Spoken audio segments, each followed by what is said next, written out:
case 1. In case 1, the current flow through bulb P, then through bulb Q, and finally through bulb R. All bulbs light up because they are part of the complete circuit. And look at the picture. Case 1. These three bulbs are connected to each other in series form.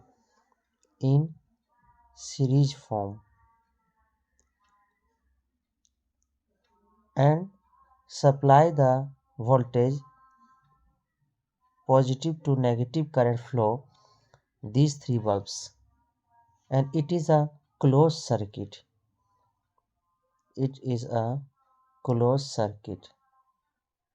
Close circuit में तीनों का तीनों bulb जो है वो series form में जलेगी. But second case is that in second case a wire directly connect to two terminal to valve Q. valve Q जो है इसके दो टर्मिनल से वायर जोड़ दिया गया है, L position and M position. Figure में देखिए जहाँ बल्ब 3 है, बीच वाला जो बल्ब है वो बल्ब जो है L और M 2 पॉइंट से कट करके यहाँ पर एक वायर जोड़ दिया गया है जो कि एक बाईपास रोड की जैसा है.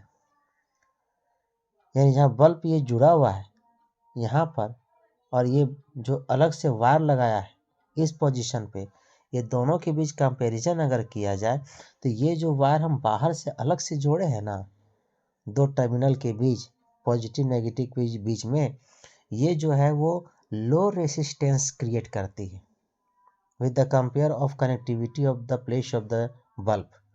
बल्ब जहाँ जुड़ी हुई है उस जुड़ी हुई पोर्शन के कंपैरिजन में ये काफ़ी लो रेसिस्टिविटी क्रिएट करती है.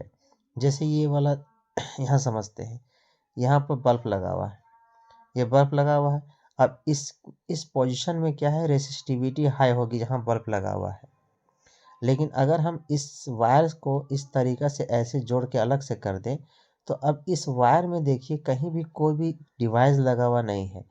तो इसके कंपैरिजन में जहाँ डिवाइस लगी हुई है उसके कंपैरिजन में यहाँ पर रेसिस्टिविटी काफ़ी लो होगी.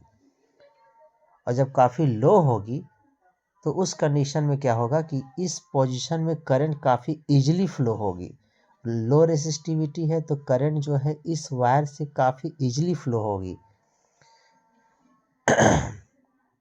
एज अ रिजल्ट, इस रिजल्ट की वजह से क्या होगा, the current bypasses bulb Q.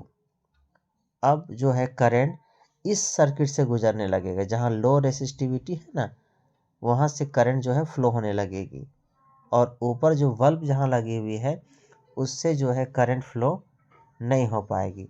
Taken a path at least resistance and flow directly through the wire.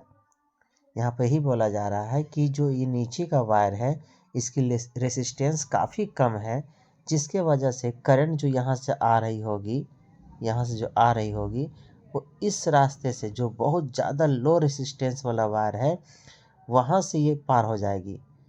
क्योंकि ये लो रेसिस्टेंस है जिसके वजह से ये करंट जो है इजीली फ्लो होगी और करंट जिधर इजीली फ्लो होगी करंट उधर ही घूम जाएगी.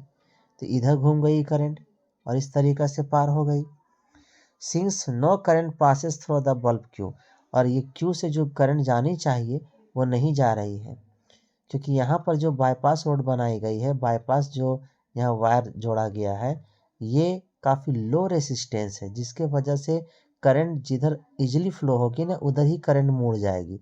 तो इधर मुड़ के चली गई तो ये बल्ब Q की तरफ नहीं जा पाई जिसके वजह से बल्ब Q जो है वो नहीं जलेगा.